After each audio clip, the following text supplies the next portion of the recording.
Adding to the bad news for Republicans was this week's surprising results in a special election in Iowa, where a Democrat won a deep red district by double digits, breaking a Republican supermajority. So given that context, it's not entirely shocking to learn that Iowa's Republican Senator Joni Ernst is retiring after 2 terms. It's Ken Harbaugh with the Midas Touch Network. We may be on the brink of what political scientists refer to as a realignment.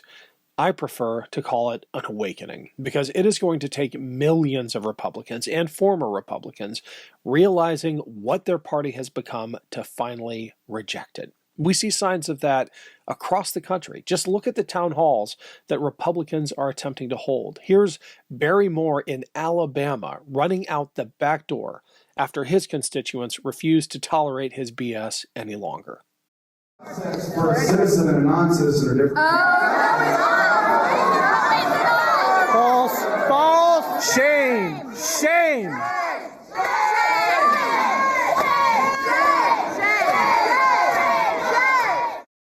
One of the clearest indicators of a potential so-called realignment might be happening in Iowa. That special election where a supposedly safe Republican seat was flipped is hugely significant. And now there is a Democrat running for governor. Rob Sand is the only Democrat elected to statewide office. He's currently Iowa's auditor. He's also a friend.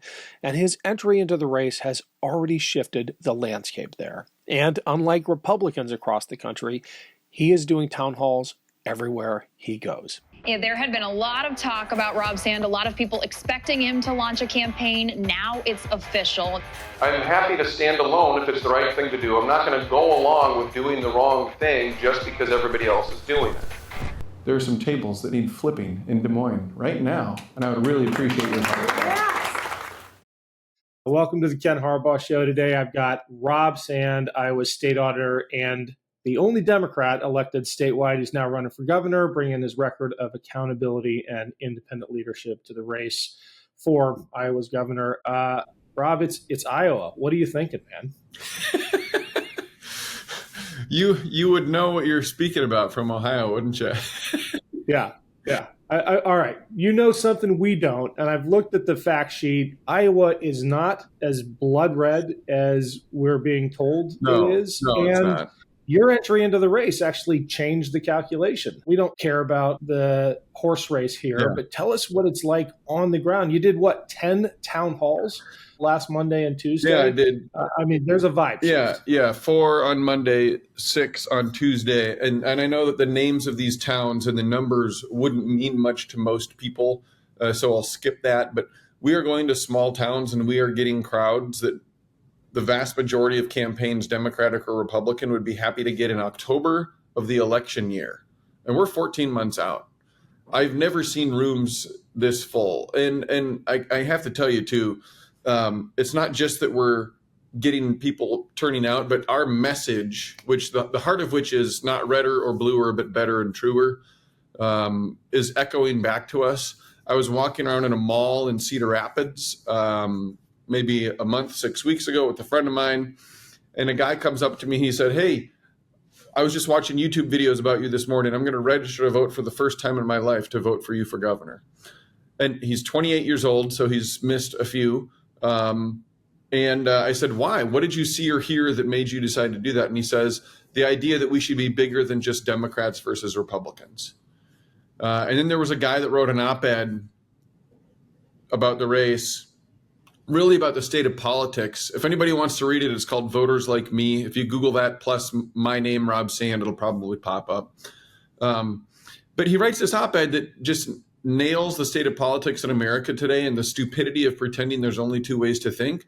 And then at the end of it, he goes, but Sand's campaign for governor seems to be very serious about actually doing something about this, not just talking about it. And I hope everyone in Iowa is paying attention. And Ken, that guy that wrote that literally was in Republican Governor Kim Reynolds' cabinet until very recently. And he was recommended for that job by U.S. Senator Joni Ernst. So if we are getting people 14 months out from an election who are both non-voters, but also people in positions of trust and power who are part of the Republican apparatus or have been, if we are getting that much diversity in the number of people who are echoing our message back to us this far out, something's happening here. We feel great. Good. I'm glad you feel great, because the status of the country isn't great. And I know running in Iowa, you have to appeal to those Republican voters because we need you to win, right? But the town halls for the Republicans in Iowa aren't going the same way. This is a partisan thing. I mean, there is deep antipathy towards the Republican platform. Look, Democrats aren't super popular either. That's for different reasons. Right. But can you level with us about the anger out there towards one side? And I'll just give you as example A, like the attempt of any Republican basically around the country now to hold the town hall. They're not experiencing what you're experiencing.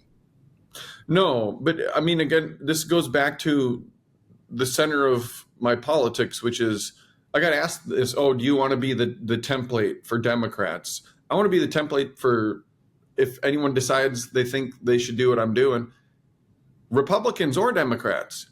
The idea here is that we should be putting the public ahead of partisanship. And I think the reason that Republicans in Iowa are not getting that same reception when they do town halls is because they are doing the opposite.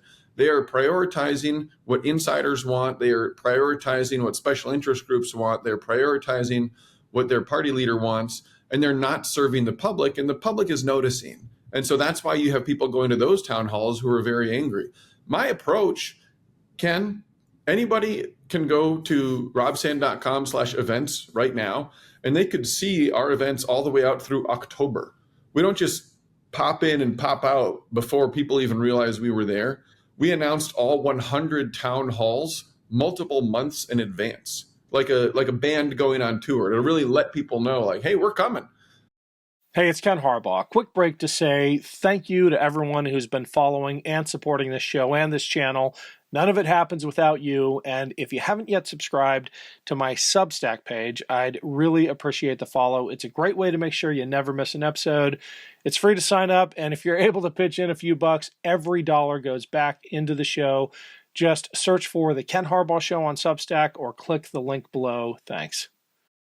Because the idea is, I'm really comfortable with the decisions that I have made as a state auditor for 2 terms, as the chief public corruption prosecutor in the state prior to that.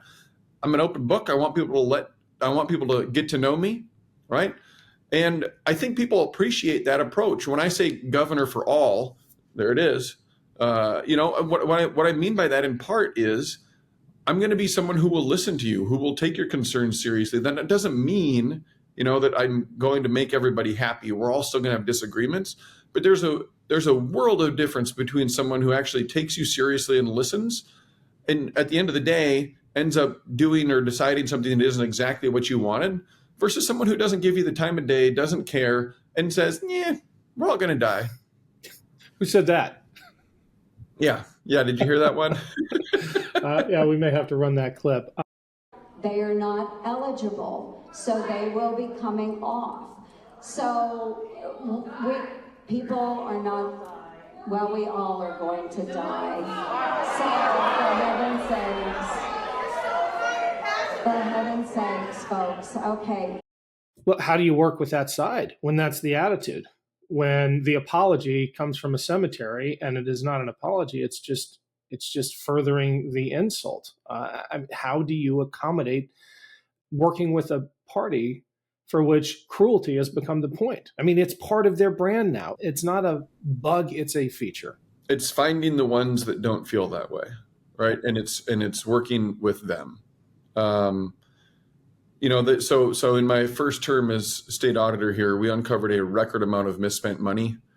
And the response to that, the response to that from Iowans was, despite being a Democrat, I got reelected, right, to keep doing the job. But the response to us me getting reelected was the folks who run the show in Des Moines, the legislature and the governor, passed a law literally making it legal for state government to hide waste and abuse from the auditor's office.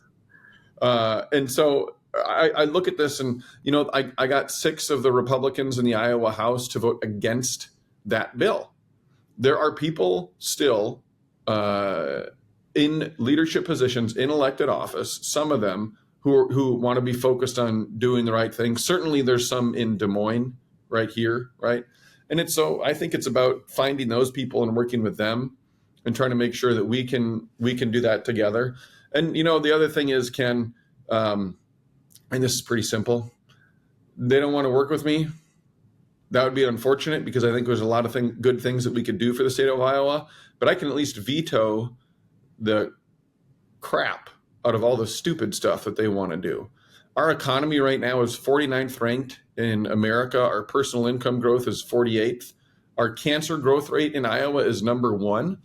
And this is because they've been spending time in Des Moines figuring out, hey, how can we make it so that the state auditor has a harder time doing his job instead of actually solving problems for Iowans? I mean, I talk to people regularly who say, I just had a double-digit increase in my health insurance premiums.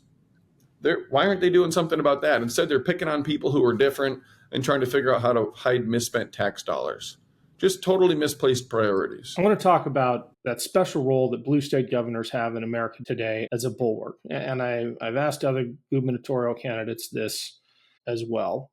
In the Trump era, one of the last lines of defense, given his total rejection of norms and institutions and the usual guardrails, one of the last lines of defense may become the blue state governors who, for example, say, I'm going to make it really hard for you to deploy my National Guard to square off against American citizens. And there are a number of other tools that our system, federalism, allows state governors to employ. Does that ever come up? Do you ever have people on the campaign trail saying, look, politics is nationalized and we've got 6 state guards now being told that the enemy is the American people and Trump is deploying them. As a blue state governor, it might come to that for you. I've had a couple of people talk around the edges of that. It hasn't really been a focus. And I'm taking a dozen questions and 100 town halls this year, and we're not quite halfway through. So I think people here, even though politics is often nationalized, people here still understand I'm running for a state position, and their focus has been on really a lot of the changes that the insiders in Des Moines have made in Iowa that are not popular with most Iowans. A 6-week abortion ban that doesn't square with what most Iowans want. A school vouchers program that doesn't square with what most Iowans want. And I can tell you this on the question. I mean, I spent 7 years in courtrooms across the state of Iowa in most of Iowa's counties. And one of the most central things we're doing when we're dealing with criminal cases is dealing with the Constitution. I do have a reverence for that. And to me, the questions are always, it's not who is the president, but is what does the Constitution say? What are the facts of this situation? And those are the things that should be put first. I'd work with people if there's a situation where I need to be working with them and it's within the bounds of the Constitution and the law.